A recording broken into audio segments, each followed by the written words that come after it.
Brighten up those dark mornings. Wheeler, Ollie, and Lekter. Mornings at the Cabin.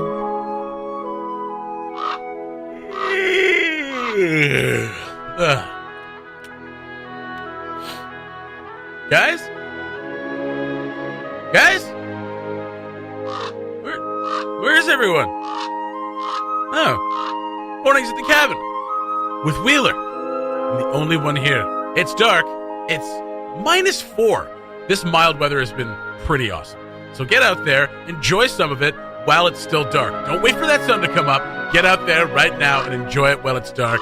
It's better when it's dark? I don't know. Life is a highway, and I want to ride it all night long.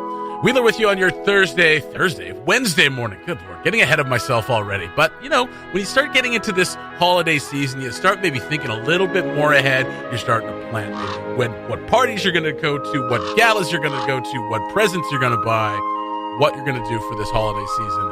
I'm already checked in. I'm already on vacation as of right now. We haven't even started playing Christmas music yet. And I'm still debating whether or not we should.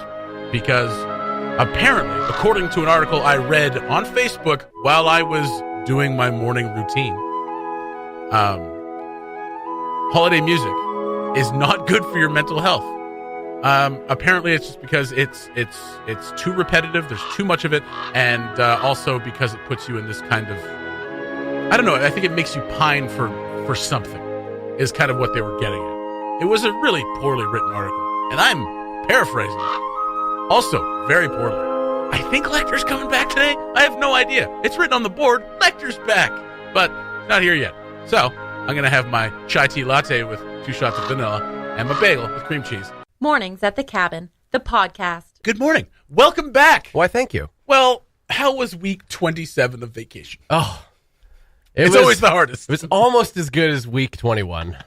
Let me tell you, Jesse. Oh, my goodness. Just to give you a preview, if you ever want to work for Cabin Radio, this is the kind of stuff we do. 27 weeks of, like, you're not going to get paid for it, but 27 weeks of vacation. No. I mean, I barely get paid for when I'm here. Oh, so good. It's, I mean, not good. Justified. I mean, it's great.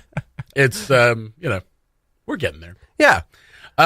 So CBC in Western Canada is down this morning. CBC Radio 1 is down. Technical like completely issue. down. Don't know what's going on. Yeah. Kaputty. Oh, wow. So on the CBC NWT page at 6:58, an update from friend of the show, Lauren McGinnis. Yeah. Saying that it's down, still talking into their microphones, ready to get back on the air at any second. So I think they're still doing their show. Oh, okay. And when that feed comes up, they'll be in the middle of a sentence. What a pro. What a professional. Just keep going. But here's the thing. Lauren, if you are listening, which you're not because you're obviously talking into a microphone that isn't open. He might be recording. He might be recording it. Yeah. Come on over. Come on over, Lauren. Come on over. Come on over, Lauren. I'd personally invite him over if his feed's down. Come have a chat with us. If you get some update that the feed's just not coming back anytime That's soon, right. CBC is going to be down for the day. Come on over, Lauren. See, I feel like that if CBC was ever to go off the air permanently, this is how they would do it. They would just like pull the plug, not tell anybody, and then it would be down for the day. And at the end of the day, they'd just be like, "By the way, we're no longer operational." That's I think that's what they do. That's not how CBC does it. If Peter Mansbridge's retirement has taught us anything, it's that there will be a year-long farewell tour to CBC. It'll be really drawn out. We'll forget it's even happening by the end. Yeah, probably. And is then he retiring? Oh, yeah. Last year he said that. Yeah. Right. Remember when he said that last June when he was in town? Yeah. We said goodbye to him then. It's like saying goodbye to someone in your life who has a really serious illness, and you finish all your grieving before they pass away. Yeah. That's bleak. I would hope that if and when Lauren McGinnis decides that he's had enough of the Trailbreaker, he's going to jump ship to Cabin Radio. That would be great. But I hope we get a year-long farewell I hope we do from too. Lauren McGinnis. That would be amazing. That'd be amazing. Week 47 of Lauren McGinnis's goodbye tour. He's here on Cabin Radio. Lauren, tell you what, I'm just exhausted. I know. Yeah, I bet. I never asked for this. They told me to work for an extra year. This is part of the contract at CBC. If you work here longer than 5 years, you have to go on a year-long farewell tour. The Mornings at the Cabin podcast was recorded before a sort of live, thankfully not in the studio, audience. Lekter's back. Hey. In full effect. Well, Not in full yeah. effect. You're kind of sick. Yeah. Yeah, you put on the sick sock. I did, yeah. Yeah. Oh, the dreaded sick sock. Yeah, it's covered in all my sick. Ugh, it's disgusting. It's all right. It's fine. It's sneaky. You're it probably hides the sick. You're probably fine. It's a little more inflated, though, than the other socks. Anyway. You know what? Go on. So on my Facebook feed this morning was a cute story. A couple that's about to have a baby. Married couple went to a game. They went to the Toronto-Boston game. Okay. Right?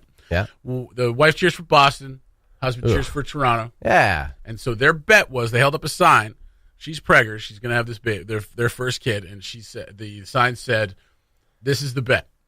Whoever wins this game gets to brainwash our child into liking the team that wins." All right. Right? Another Leafs fan. They won, yeah? Yeah, 4-2. There you go. Yeah. I thought that was kind of cute. That's kind of neat. I like that. I like that better than a gender reveal party. Yeah. I don't know if I would trust her, though. Boston fans are sneaky. They are sneaky. And they are very brainwashing. That's true. Yeah. Yeah. I mean, there's a lot of Bruins fans around. Ugh, gross. I mean, I guess they're original 6 team, but yeah, really? Yeah, no, I don't get it either. What's likable about Yeah, them? what is likable about Boston? There's nothing likable about Boston. Yeah. I guess they had Bobby Orr, but it was years ago. Yeah. What's it Decades then? ago. And he played Come for on. 8 years. Who cares? Yeah. Ray Bork. Ray Bork, Cam Neely. They've had some pretty good players. Yeah, they're pretty good players. Yeah, that's true. But yeah, I thought that was pretty cool. That's a great way to decide, just like on a random game. Well, we're just going to decide this. I like it the way it ended. I'll put it that way. Absolutely. Yeah. If you have children. Yeah. Yes. Well, I guess, Nicole doesn't really, your partner doesn't really care. care. Oh, no, she doesn't care. She doesn't care. No. Right, so you get to brainwash your kid however you want. Well, between us, it'll be whether or not they're allowed to like sports or not, I guess. So how are you going to decide that? We'll let them decide. Yeah. Put the pressure on our children. No. See, you can sway your children one way or the other. I think. Without a doubt. If you just bring your baby with you to watch sports, like when you watch hockey or you watch your football games, you're just like, no, this is our time together. If my child learns anything from me, though, it'll probably be to avoid sports altogether because it'll only end in heartbreak. No. There's nothing. Jeez. There's nothing positive or uplifting to be gained from cheering for pro sports teams. What do you mean? Well, in my experience, in your experience, you've seen some good stuff. I've actually seen a cup win. Yes, I've seen a couple of World Series win, a cup win, but that's it. Yeah. I have not seen one of the teams I actually cheer for, win anything. Yeah, since 1993. Well, I mean that's better than me. Like the last time one of my sports teams won anything, I was 4 years old. Yeah, so I don't really remember it. I pretended in the mid-90s that I liked the Dallas Cowboys, but I don't care about NFL. No. I don't care at all. No. Like I was like, they won, so that's cool. The best thing that one of my sports teams has done in my lifetime that I remember is coming back to their city. Yeah, that's great. That's great. You won that one. I won that one. They that came was back great. from Atlanta. Oh, I was so happy. But they weren't. Did someone no, move they to technically Atlanta didn't come back. No, Atlanta was an expansion. That's right. team. Yeah. But there had been an Atlanta team before, the Atlanta Flames. Yeah, who moved to Calgary. 2-time losers, Atlanta. Well, but they didn't really care. It's south of the Mason-Dixon line. It's hard to sell hockey down there. Yeah, it really is. But yeah, okay. So brainwash your kid into liking sports. It shouldn't be too hard. Nah, it won't be too hard. No, because you'll probably still be playing hockey a little bit of rec league. Yeah. So take the kid to go see hockey. Yeah. Right. Yeah. I'm not going to be one of those parents who forces their kid into hockey, though. I've made that decision. As much as I, lifelong love affair with the game of hockey, I refuse to be one of those parents who's like, I played hockey, so you're going to play hockey. Tell you what, if your kid plays hockey, I will not. You won't be one of those parents that yells at the kids. Yeah, I'll do that for you. You'll yell for me? I'll do that for you. Okay. I'll go to the games and it'll be like, all right, keep it in, boys. Keep it in. Keep it deep. Keep it deep. All right, get it out. Get it out. Get it out. All right, yeah. Keep it deep. Keep it deep. And then come on, ref. Blah. Okay. And then, yeah. And then, really, point my finger in other parents' faces. Right. Your kid hit my friend's kid, and we're going to meet in the parking lot. You're a really good friend. I am. Yeah. I'm a wonderful friend who will get in fights for you over your children. Aw. Yeah. That's true friendship. It's going to be nice. The Mornings at the Cabin podcast. Hey, it was early. What do you want from us? So, holiday season is upon us, of course. It's still November. I feel like we're talking about it too much. But here we are. It is November. We're less than a month away from little tiny baby Jesus' birthday.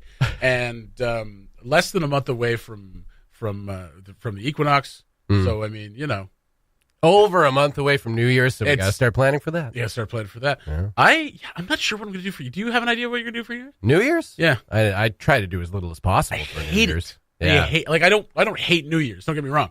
I mean, it's arbitrary and ludicrous, but I just hate the planning. It's like, what party? Like, there's 18 parties going on. It's like, what party are you going to go to? And you want to go to the right one or whatever. And the last few years, it's like, stay at home.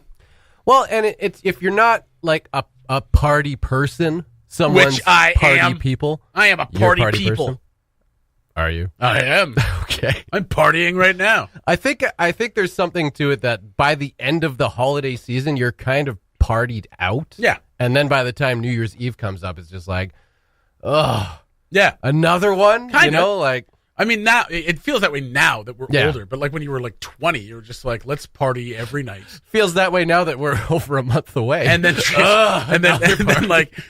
treat New Year's as if it actually means something. I think culturally it does obviously kind of mean something. Well, it's for sure. New beginning. Yeah. It's the start of the new calendar year of this Gregorian Christian calendar that we, for some reason, are just tied to. But I mean, it's 10 days. Just accepted it. It's 10 days too late. The new year starts on December 21st. Why does it start in January? If we just made up a day, it's like January 1st. Because Christmas, Jesse. That's whatever. Christmas. Whatever. What? You can't just clash holidays. For example, so a couple of years ago, I think 3 years ago, I was down in Alberta. We went to Phoenix, and I used to work at a dinner theater. So we went to that dinner theater because some of our friends were still there for their New Year's Eve. And we partied with them. And it was fine. It was great. Had some drinks and listened to some music, did some dance. It was good.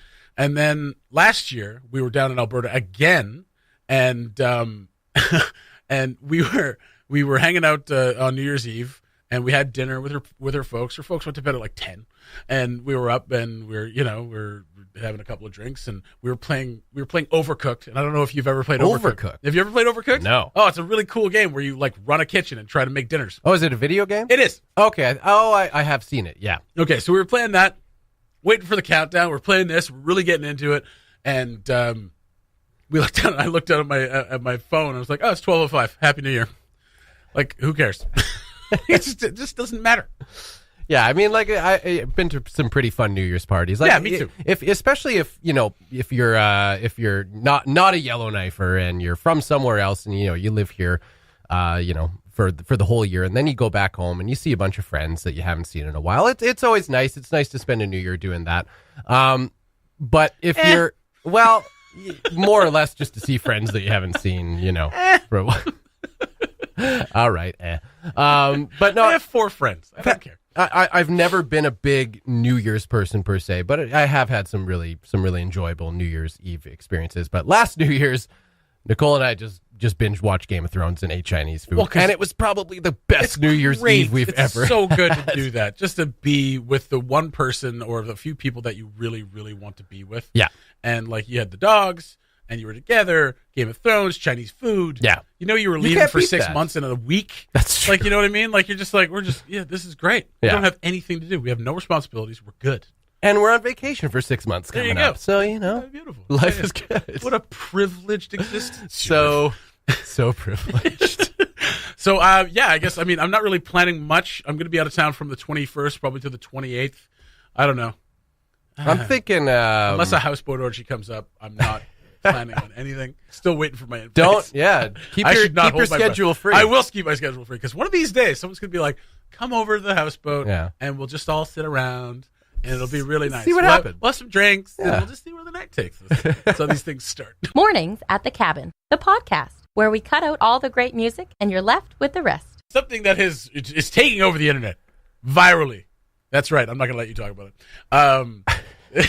Knickers, the giant cow. Oh. What? You stole my... I didn't steal anything. All right, let's talk about him now. That's right. It's, what, people thought it was a hoax because they saw this picture, and I actually saw it on Reddit under the subreddit Absolute Unit. Have you ever seen that? Have you ever been to that subreddit? So it's basically Absolute Unit subreddit. It's just pictures or videos of people or things that are enormous. Big things. Big units. Absolute units. I thought that was my dad's system of measurement. Absolute units. Units are big things. Jobbies are small things. There you go. Yeah. A little jobby over here. Big unit over here. Yeah. Yeah, got a big unit, buddy. You can't mistake it. So Knickers has been, it's good news for Knickers, deemed too large to slaughter. Yeah. Because I feel like they would try, and Knickers would just kill them all.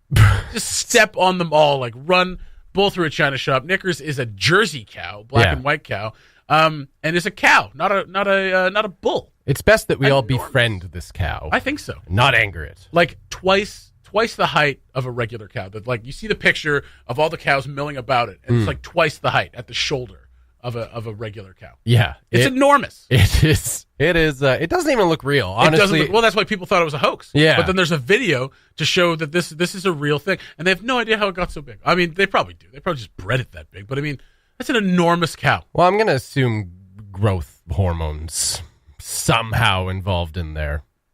It's so huge. I know. I know. That cow's clearly on steroids. That's what I'm saying. Yeah. His record is tainted. That's right. On steroids.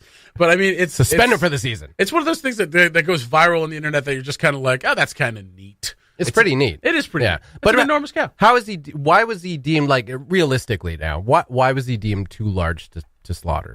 You know what? I didn't see an explanation. Not that I want Knickers anything bad to happen. Well, I mean, Knickers the cow. I mean, like, those steaks would be huge, right?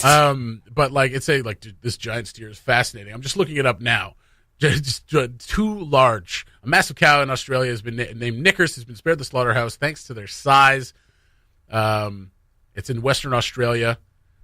Standing nearly 2 meters tall, weighing more than a cow, too big to export to the plant. Well, That's why they can't slaughter. Too big to take to the plant. So, like, it won't fit on a truck. It won't fit on a truck. It's just, it's one of those things. It's a curiosity. So why not keep it around? Well, if cows, if they're all paying attention, hopefully their evolution instincts will take over. This is their way out. It weighs 1,400 kilograms.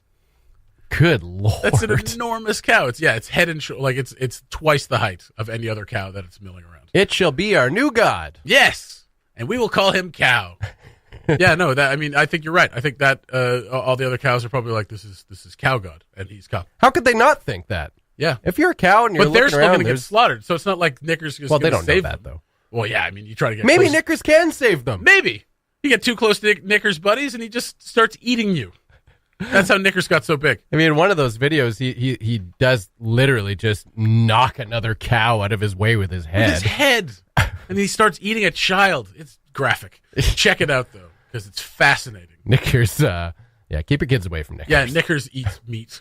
That's how it got so big. Poor Knickers. Well, not poor Knickers. Saved from the slaughterhouse. That's kind of cool. But, yeah. Knickers is one step ahead of his brethren. Imagine how many burgers you get out of that cow. Well, maybe get a monster truck. Again, I don't want to help find ways to send Knickers to the slaughterhouse. What if Knickers got mad cow disease? Oh, well, that's... Can you imagine? Can you imagine that cow on a rampage? Oh, that'd be terrifying. It would be terrifying. Or trying to ride that thing? Oh, that'd be fun. Did you ever riding a small elephant? Did you ever play the computer game Black and White? No, what's that? No? Is that based on Michael Jackson's song? No. It was maybe like the early 2000s it came out, and basically the concept was that you play God. Okay. And you have a beast that was like, it did your bidding for you. And depending on whatever whatever commands you gave your beast to do, it would determine whether the beast was good or the beast was evil. Oh, yeah. Okay. Whether it leaned one way or the other. Yeah. And one of the beasts you could choose was a cow, and basically just a massive cow. And it's kind of what reminds me of Knickers is some god's beast doing his bidding. Will he be good or will he be evil? Are you saying we're living in some sort of computer simulation where somebody is playing that? We might be. So I am someone's beast. If one of us randomly just gets picked up by thin air and tossed across the plains, then yes, that's exactly what's happening. You could throw people around in it. It was a pretty fun game. God willing. Cabin Radio's Morning Show podcast. All the best chat, none of the embarrassing mistakes. Mornings at the Cabin. Wheeler and Lekter with you. We just picked something out of the depths of the internet, and it's perfect. It's so perfect. So this guy at an indie radio station in Toronto, what's his name? Brent? Yeah, Brent on Indie 88 in Toronto. Nice. Did a public service to us all.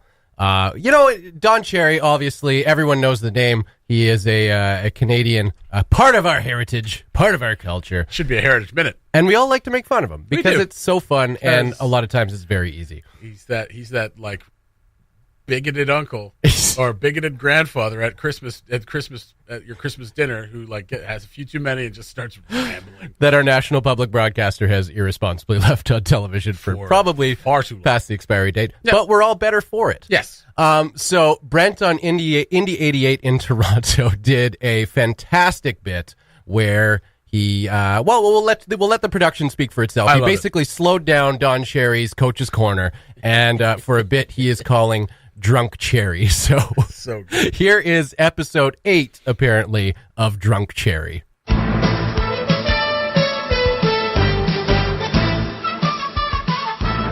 Does this make sense? No. It doesn't make sense. People, somebody get these linesmen under control. They don't know the rule book, and they don't know hockey. Look at him. He looks scruffy. He looks kind of stupid, too, but he looks kind of scruffy. That's the way he's gotta look. That's what he put the look scruffy, put the puck in the net. Why isn't he on the gate? The guy is there picking his nose, doing nothing. And am I making sense? Wow. Oh, thank you, Brent. Thank you, Brent, for doing that, Brent. That was fantastic.